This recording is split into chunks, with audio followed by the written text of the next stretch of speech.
आप लोग बैठे हुए बाबा भी बैठे हुए हैं। कल तो एक मिनट कहती रामा चलित बहुत छोटी सी कहानी मैंने स्टार्ट कर दिया। आज तो संग भी बैठे हुए जो कहेंगे आज मैं सुनाऊंगा। पहले सुने एक गरीब का बच्चा कह रहा है भगवान मैं तो तेरे लिए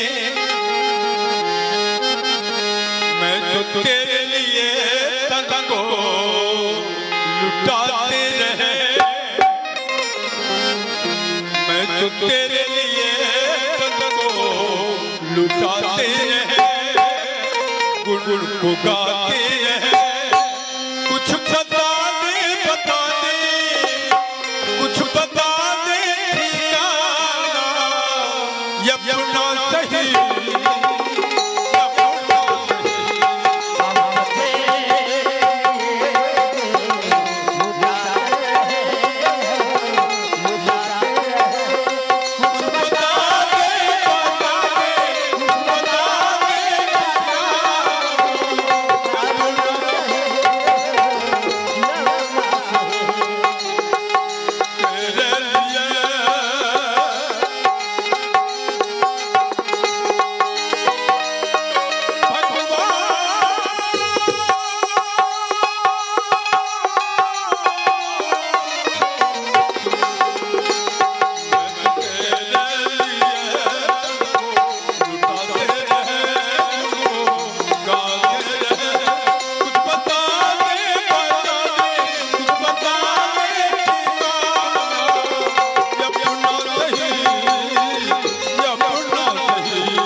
चोखे